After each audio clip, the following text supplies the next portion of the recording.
Hi everyone, can you all hear me? Yes. Okay, hello. I am here to show you how to hack an eReader and make it show whatever image you want, like a T menu. My name is Tiger Oaks. I'm a software engineer working at Microsoft Boot, and I previously worked on 3 different web browsers. You can find me on Mastodon and Twitter at Matt Woods, like not a surfing golfer. And besides from my cool name, if there's one thing that you should know about me, is that I like tea a lot. I bought teas from different shops in Seattle and in Vancouver and Toronto. A lot of my friends know this about me, so they give me tea as gifts. By the way, my birthday's in 2 weeks. And basically, I have like 20 different tea flavors in my apartment now. Well, what do I do when I have guests over and I want to serve tea?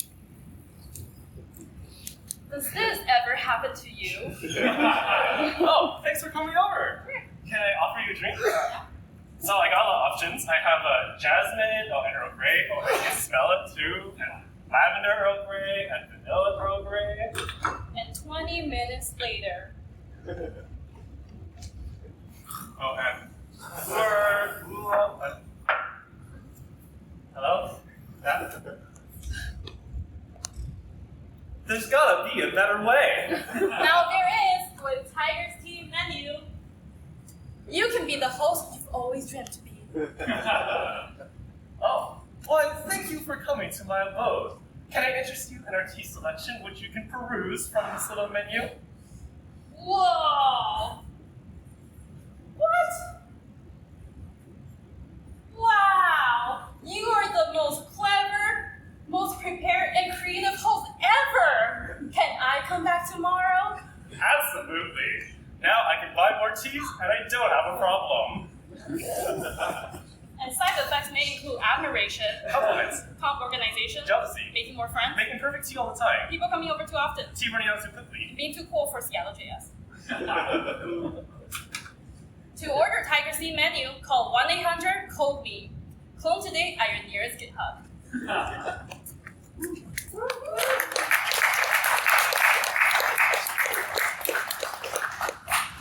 Thank you, Daphne. And now that you're all sold on this product, let's start by breaking down how to make an image to later show on the eReader. First, we start by creating a background to make the menu look a little bit nicer. My friends gifted me some tea from this Dungeons & Dragons themed tea shop, and the website has a lot of these cute item cards designs that I really like the look of. So I copied them.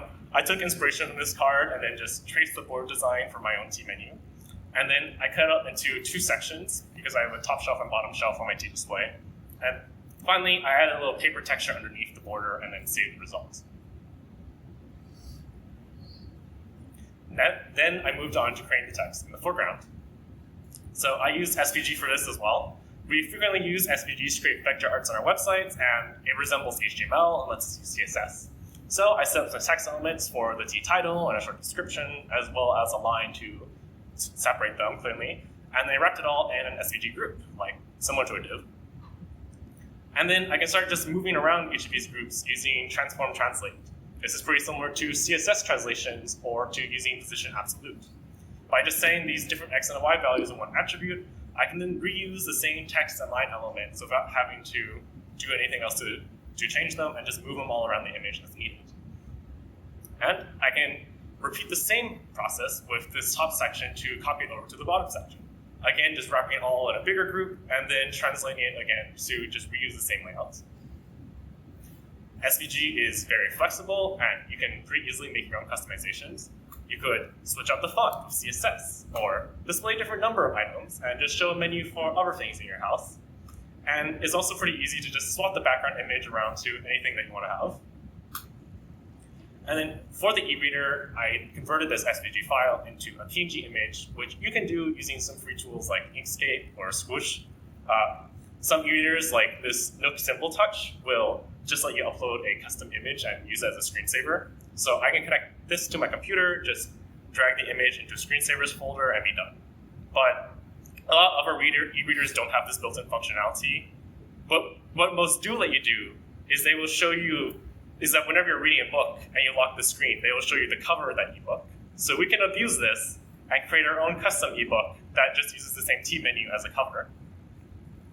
Now, when I say ebook, you probably think of a digital version of a big book like this, but our ebook is going to be more like a pamphlet. So if you have at least one page, it really just counts as an ebook. Ebooks are written in a format that's standardized called EPUB. This is a pretty standard format used by almost every e-reader except for Kindles, because Amazon has to be different. But Amazon does let you convert from EPUB to Kindle's custom format for free. And under the hood, EPUBs are actually just zip folders that have their extension renamed. Just like websites, ebooks also need to be responsive because they can be on different screen sizes. So as a result, writing an ebook is very similar to writing a website. You use familiar HTML, CSS, and images, and then through that you create each chapter of the book. In a website, each HTML file you have corresponds to a page on your site. And then in an ebook, each XHTML file will correspond to a chapter in your book. EPUB uses a stricter version of HTML called XHTML. You need to make sure all your tags have a closing slash. You need to make sure all your tag names are lowercase. If you're writing React with JSX, this is the exact same set of restrictions you'll be seeing. But other than that, everything is the same.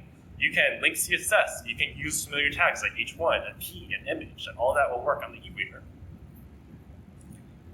Finally, you also need EPUBs will also need a file called content.opf, which acts very similar to a sitemap.xml file.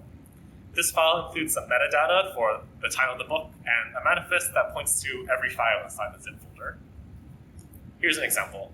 This is a content file written in XML. Let's just hide the unimportant parts, and you can see that it's broken down into a few different tags, similar to how an HTML file is broken down into a head and body tag. Metadata includes the title of the book and the cover image. Manifest includes pointers to every file inside the book.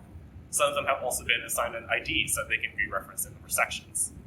And then spine indicates the order of the chapters and includes a reference to all the chapters that you want to display. Finally, the guide includes some references to important pages like the table of contents. You probably don't want to deal with maintaining a file like this, but don't worry, because just like HTML has static site generators such as 11d to make writing a website simpler, ebooks have static generators to make writing EPUB files simpler. So I use Pandoc, which is a program that can convert a markdown file into an EPUB file. The metadata at the top of the markdown file is used to then populate the corresponding EPUB metadata, and Pandoc will look at each top-level heading inside the markdown file and then convert it into an EPUB chapter. This makes it pretty easy to also include images or descriptions of the different tea flavors.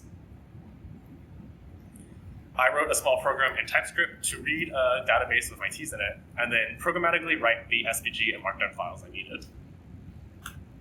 I also ran it with Deno, which is a really useful tool to run JavaScript on your desktop or server, like Node, but with a lot more built-in functionality.